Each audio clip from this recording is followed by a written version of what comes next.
Okay, so moving ahead with another preparation method, which is a very important and highly tested topic, that is the Grignard's reagent. Now, Grignard reagent is very important. It's also tested in all the entrance exams. Now, in Grignard's reagent, a very interesting compound is used, which is alkyl magnesium halide. Okay. Now, alkyl magnesium halide reacts with cadmium dichloride.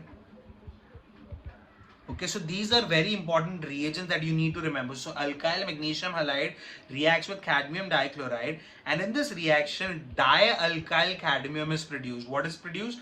Dialkyl cadmium and a byproduct. Now this dialkyl cadmium is used in presence of a acid chloride. So acid chloride reacts with this dialkyl cadmium and produces a ketone group. Okay, now in this Grignard reaction there is ionic changes. So cadmium produces a 2+ charge, which leads to an ionic reaction production of dialkyl cadmium, and this dialkyl cadmium reacts with this acid chloride to produce a ketone or a carbonyl group. Is this clear? Now moving ahead to another method, which is from cyanide or esters. Okay, now cyanide group can be converted to a aldehyde group. Now let's say cyanide group has been reacted with magnesium bromide, which is a halide, which is an ionic compound attached with an halide.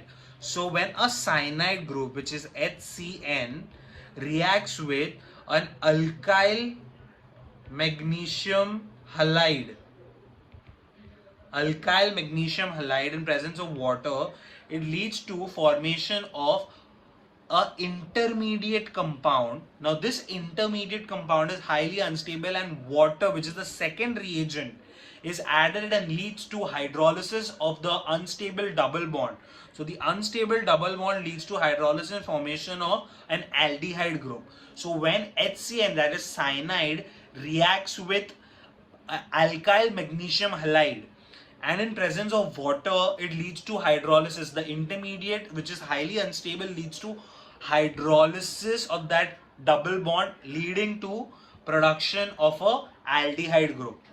Now we have covered both the Grignard's reagent and also the cyanide part. So we prepared aldehyde or ketones from various methods. One was from alcohol, the other was from carboxyl chloride. Now we did it from cyanide. Moving ahead, we have more preparation methods, wherein a Stephen's reduction. This is an example of a cyanide reaction wherein ethyl cyanide is reacted and a ketone is formed. Okay, so ethyl cyanide reacted. When HCN was reacted, an aldehyde was formed. When ethyl cyanide is reacted, a ketone is formed. Okay, so this carbon is present here, and the carbon which attaches out here is the carbon provided by the alkyl magnesium halide. Moving ahead to the Stephen's reaction. Now this is a very important reaction. It comes up in exam several times, which is again a reaction having a cyanide group. Now in this presence of cyanide group, the reduction takes place in presence of SnCl2 and HCl. Okay, so it takes place in presence of SnCl2 and HCl, which produces a amino intermediate.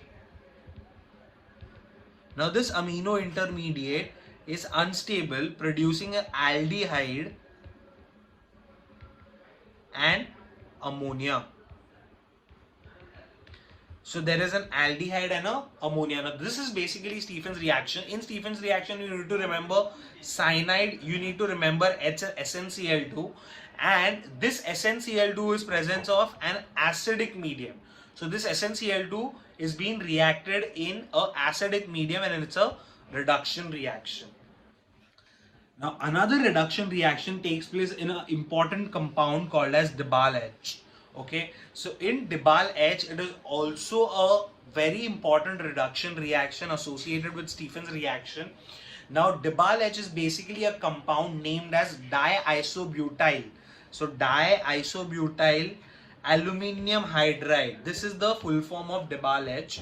Diisobutyl aluminium hydride. Diisobutyl aluminium hydride.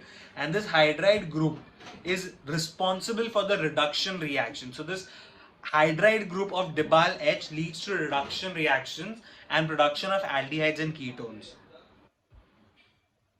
Now talking about the reaction where DiBAL-H is used, this cyanide group gets converted straight to aldehyde group in presence of DiBAL-H. This is as simple, wherein a cyanide group is converted into a aldehyde group by DiBAL-H. Okay, now one difference that we need to remember is this DiBAL-H is a compound which is also associated with Stephen's reaction, but it is different. In Stephen's reaction, we have SnCl2 and HCl. DiBAL-H is a straight up reaction which converts cyanide into aldehyde. Now talking about how are aldehydes and ketones produced from carboxylic acid. Okay, so aldehydes and ketones are produced from carboxylic acid in presence of MnO at 300 degrees Celsius.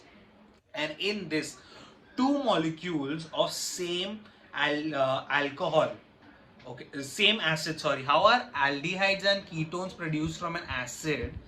Now, two molecules of acetic acid produces a ketone.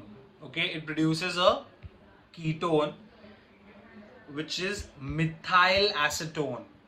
Okay, it is methyl acetone. And the other reaction from carboxylic acid is in presence of a calcium compound. So when calcium is reacted with a calcium salt of carboxylic acid is reacted and is heated, okay, it is heated, the calcium salt of carboxylic acid produces a ketone.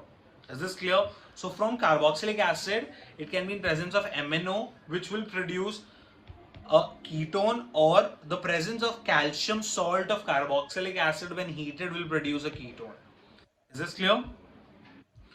Moving ahead.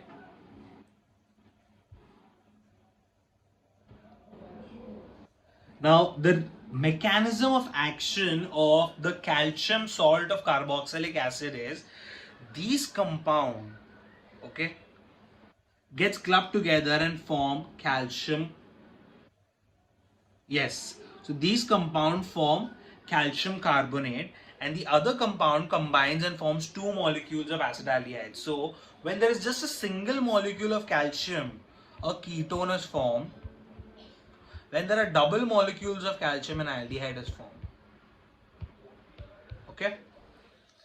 Now, very important reaction is formation of aldehydes or ketones in aromatic form, that is from toluene. Now, toluene is reacted in presence of chromyl chloride. Okay. Now, toluene is a compound having a methyl group on benzene, and when reacted with chromyl chloride in presence of CS2 produces an intermediate compound which is highly unstable, which is this compound. Now, nobody is going to ask this question in your this compound basically in your entrance, but what they will ask is what will happen in Itard reaction, or what will be the compound formed when toluene is reacted with chromyl chloride, and the answer is benzaldehyde. Always, always, always remember that. The answer is benzaldehyde. So toluene undergoing Itard reaction, presence of chromyl chloride is going to produce benzaldehyde. Now, there is an intermediate compound form which is basically highly unstable, and these are the compounds which tautomerizes and stabilizes to form benzaldehyde. So this is basically Itard reaction, formation of benzaldehyde from toluene. Moving ahead, use of chromium oxide. So toluene converted into benzaldehyde by an oxidizing agent, which is a very powerful oxidizing agent, leads to formation of benzaldehyde. These are all typical reactions that you need to memorize. So toluene, when reacted with the chromium oxide or an oxidizing agent, straight up leads to aldehyde. Okay, is this clear? Now, side chain chlorination reaction also leads to formation of highly unstable intermediate. So basically, chlorination reaction, presence of a UV light of toluene leads to chloride complexes. So these chlorides are attached. Now these chlorides when hydrolyzed lead to production of a diol group, which is highly unstable. Always remember, diols are highly unstable and these rearrange to produce aldehydes with water. Diols leads to formation of aldehydes with water. So this is a very important reaction. When chlorine or UV light is added to toluene, there's formation of chloride complex. Now these chloride complex undergo a reaction with water, that is hydrolysis, to form a diol group.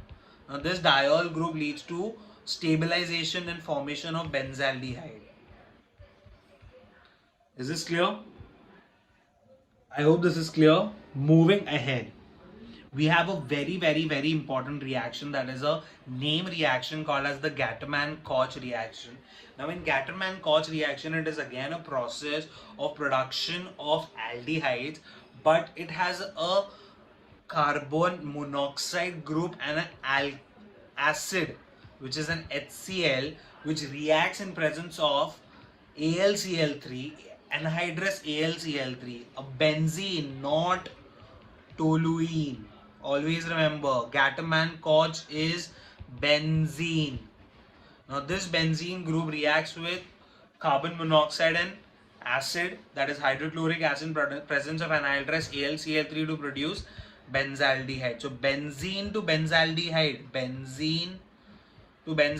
is by Gattermann-Koch reaction. And to produce a similar ketone, if we substitute this by OCH3, we can produce a similar ketone. So it is attacked at the para position. Why is this not at the ortho position? It is so because this is the stabilization point of aldehyde. This is being taught in GOC, General Organic Chemistry, that aldehydes are attached at the para position, that is CHO group attached in the Gattermann-Koch reaction at the para position. I hope this is clear.